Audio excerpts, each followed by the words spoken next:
बूढ़ा बाप। एक गांव में एक आदमी रहता था जो बहुत बूढ़ा हो चुका था, जिस वजह से उसे कम दिखाई देता था और बहुत कमज़ोर हो गया था। इसलिए अपनी बची हुई ज़िंदगी अपने बेटे के साथ बिता सके तो वो शहर में रह रहे अपने बेटे के घर रहने चला गया। बेटा एक शहर के छोटे मकान में रहता था। मकान तो उसका छोटा था, लेकिन उसके अंदर जो चीज़ें थी वह महंगी थी। उस मकान में बेटा, अपनी पत्नी और उसका एक 5 साल का बच्चा, यह छोटा सा परिवार साथ मिलकर रहता था।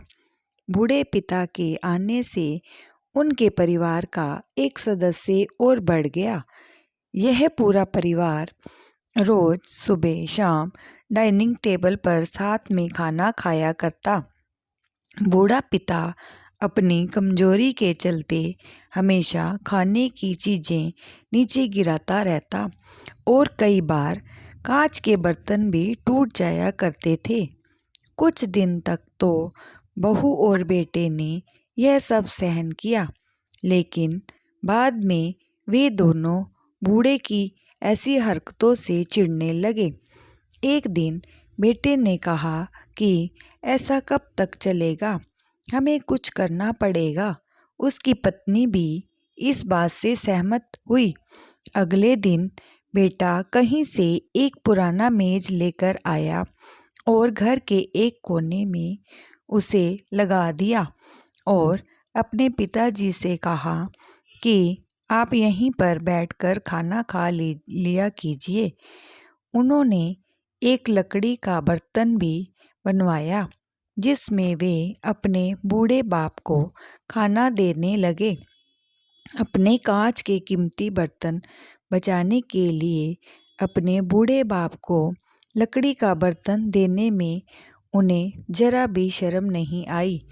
अब खाने का समय जब जब होता तो बूढ़ा बाप एक कोने में बैठकर खाता और बाकी सारा परिवार डाइनिंग टेबल पर खाना खाया करता।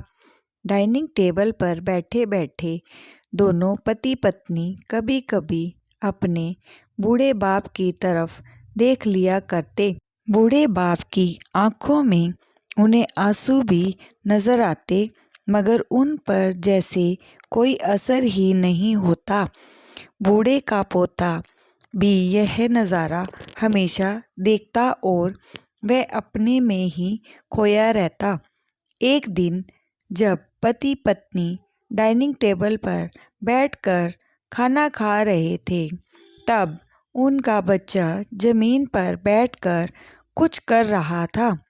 उन दोनों ने बच्चे के हाथ में लकड़ी का एक टुकड़ा देखा, लेकिन उन्हें कुछ समझ में नहीं आया कि बच्चा लकड़ी के टुकड़े के साथ क्या कर रहा है।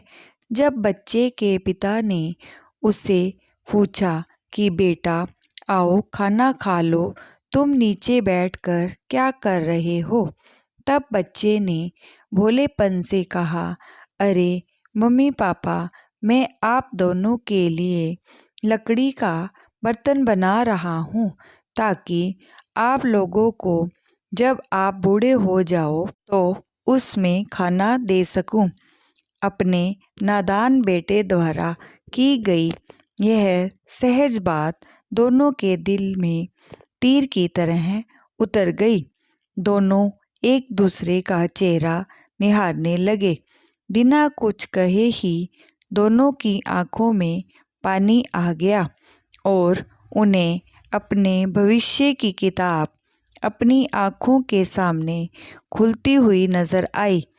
उन्हें समझने में ज़्यादा देर नहीं लगी कि अब उन्हें आगे क्या करना पड़ेगा।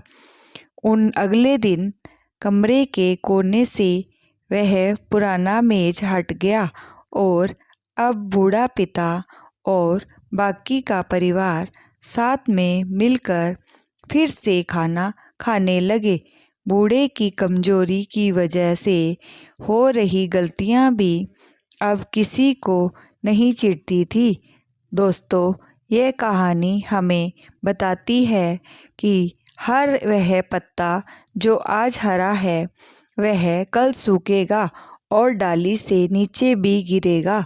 इसलिए हमें अपने बड़े बूढ़ों का हमेशा ख्याल रखना चाहिए और हमें हमारे माता पिता और बुजुर्गों के साथ वैसा ही व्यवहार करना चाहिए जैसा हम चाहते हैं कि हमारे बूढ़े होने के बाद हमारे बच्चे हमारे साथ करें।